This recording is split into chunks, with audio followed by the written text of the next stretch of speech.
Noh, see on sama tunne nagu konflikti algusest peale, tead, aga me oleme oma kaitseväes üsna kindlad ja usume oma võimetesse. Ja ilmselgelt me ei kaitse ainult AÜE kodanikke, vaid kõiki inimesi. Me räägime siin Araabia Ühendemiraatides enam kui 200 rahvusest inimestest, kes teevad põhilisi asju nagu leiva lauale toomine. Ja nüüd tuleb terroristlik režiim uue ohuga, aga samas just seda me IRGC-lt ootamegi, eks? Just.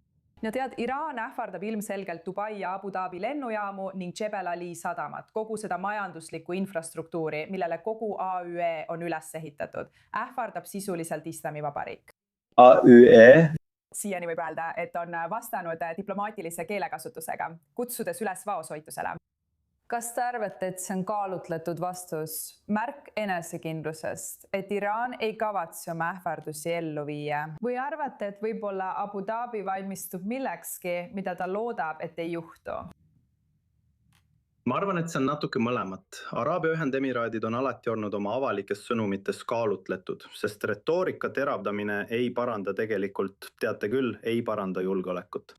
Samal ajal ei tähenda rahulik diplomaatia ettevalmistuse puudumist. Teate, Araabia Ühendemiraadid on aastaid investeerinud oma kriitilise taristu kaitsmisse ja erinevateks stsenaariumiteks valmistumisse. Nii et ma näeksin seda enesekindlusena, mida toetab peamiselt valmisolek. Nüüd on AÜE olnud selle konflikti jooksul, võiks öelda, eriti ettevaatlik, ega ole tegelikult lubanud oma territooriumi kasutada Iraani vastu. Hoides tagakanaleid avatuna, jäädes otse tule alt välja, võiks öelda, kuigi ilmselgelt me teame seda. AÜE on olnud varasemates konfliktilainetes Islamivabariigi poolt kõige rohkem rünnatud, isegi rohkem kui Iisrael tegelikult. See, et Iraan ähvardab seda ikkagi, viitab sellele, et võib-olla selle neutraalsusel on piirid. Ja minu küsimus sulle on, kas sa arvad, et AÜE strateegia jääda konfliktist kõrvale on praeguseks sisuliselt lõppemas ja seekord näeme AÜE-lt tõsisemat reaktsiooni? Ma ei arva nii. AÜE strateegia ei seisnenud kunagi selles, et tagada puutumatus. See seisnes selles, et vähendada riski nii palju kui võimalik ja hoida diplomaatilised kanalid avatuna. Et geograafia tähendab, et Pärsia lahe riigid ei saa end täielikult piirkondlikest pingetest isoleerida. Samas tsiviilinfrastruktuuri nagu lennujaamad ja kaubasadamad ähvardamine on hoolimatu ja õõnestab ainult piirkondlikku stabiilsust. Kui Iraan ikkagi ähvardab, ütleb see rohkem Iraani soovist survet suurendada kui Araabia Ühendemiraatide lähenemisest. Mul on teile siin üks kiire küsimus. Kas tunnete, et meeleolu Araabia Ühendemiraatides on Iisraeli suhtes muutunud, eriti arvestades neid teateid, et Iisrael aitas Iraani rakette alla tulistada? Ma ei usu, et selle kohta oleks mingeid teateid tulnud. Ma ei keskenduks teadetele konkreetsete süsteemide kohta või millelegi sellisele. Olulisem on see, et Araabia Ühendemiraadid on aastakümneid investeerinud $10 miljardeid kihilisse õhu- ja raketikaitsevõrgustikku.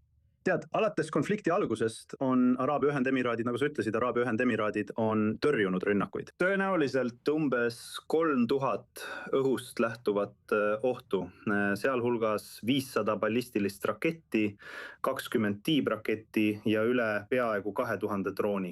Nii et kui sa kaitsed selliseid objekte nagu Dubai rahvusvaheline lennujaam, mis teenindab umbes 90 miljonit reisijat aastas, ja Jebel Ali, mis on Lähis-Ida suurim sadam, siis sellist investeeringutaset oodataksegi. Araabia Ühendemiraatide kaitsestrateegia põhineb valmisolekul ja heidutusvõime omamisel.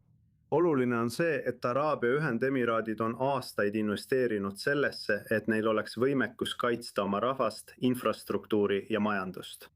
Aga teisest küljest on suhtumine Iraani alati olnud sama. Me räägime sellest režiimist, mis sisuliselt hoiab kogu maailma pantvangis. See ei osale isegi üks-ühele konfliktis. See on kas mina või kogu maailm. Põhimõtteliselt kogu maailm langeb koos minuga, tead. See ongi see meeleolu. Hästi, Matšid, tahaksin sind väga tänada meiega liitumise eest. Väga huvitav oli sinu vaatenurka kuulda ja hindan seda. Aitäh!